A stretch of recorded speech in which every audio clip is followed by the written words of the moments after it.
আজ স্বাধীনতা দিবস, শুনবো একটু অন্যরকম গল্প।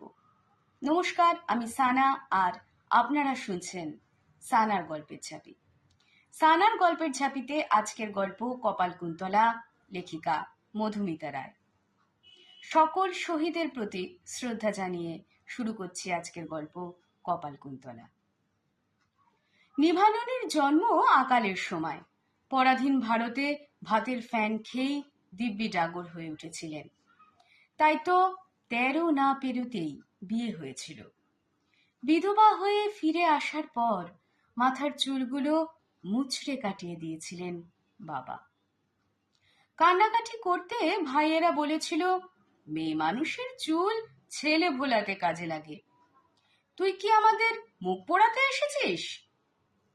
তারপর থেকে নিভাননী নিজেই নিজের চুল খামচে ধরে কেটে ফেলতেন আর লুকিয়ে থাকতেন বাড়ির অন্দরমহলে।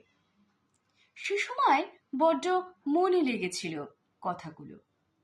পরে অবশ্য নিজেই গল্প করতেন। মনের ব্যথা টের পেত বাড়ির মেয়ে বউরা। যত্ন করে চুলে তেল মাখিয়ে বেঁধে দিতে দিতে ভাই বউদের কানের কাছে মুখ এনে তিনি বলতেন, দেখিস স্বামীরা কেমন সোহাগ করবে। তারা মিটিমিটি হাসত। পুরুষতান্ত্রিক অহংকার আবদ্ধ থাকত খোপার বাঁধনে, আলগা করার সাহস ছিল না। এরপর নিভাননীদের ছাতে 76 বার জাতীয় পতাকা উড়েছে। আজকাল নিভাননীকে চুল নিয়ে চুলোচুলিও তেমন করতে হয় না। সাদা সনের নুড়ি কগাছা অবহেলায় পড়ে থাকে, আগাছার মতো বাড়বাড়ন্ত তাদের আর নেই। এই সময় একদিন তার এক নাতি বউ বগল দাবা করে দেশে ফিরল। দেবাদেবী দুজনেই ডাক্তার, নিজেরাই পছন্দ করে বিয়ে সেরেছে।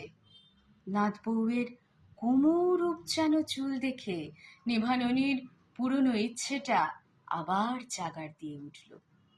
একটু রঙ্গরসিকতা করবেন বলে সেদিন হঠাৎ করেই ঢুকে পড়েছিলেন নাত বউয়ের ঘরে।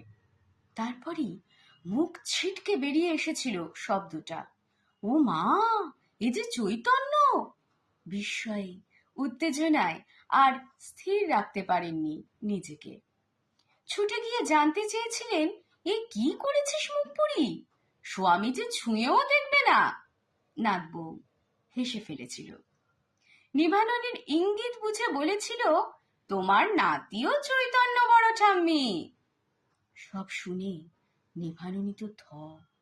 এমনও হয়, কর্কট রোগের চিকিৎসা করতে গিয়ে কেমোথেরাপির জন্য চুল উঠে যাওয়া রোগীদের সঙ্গে একাত্মতা স্থাপনের জন্য নাকি এরা মাথা কামিয়ে ফেলেছে।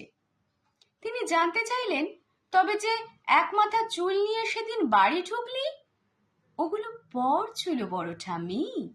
যারা দেখনদারি পছন্দ করে তাদের জন্য ভেক না ধরলে বড্ড জবাবদিহি করতে হয়। মাথাটা সম্পূর্ণ কামিয়ে এবছর প্রথম স্বাধীনতা দিবসের দিন ছাদে উঠলেন নিভাননী। উড্ডীয়মান পতাকা থেকে কয়েকটা ফুল তার মাথাতেও ছড়ে পড়ল। নমস্কার, শুনছিলেন লেখিকা মধুমিতা রায়ের লেখা গল্প কপালকুন্তলা। ভালো থাকবেন সব।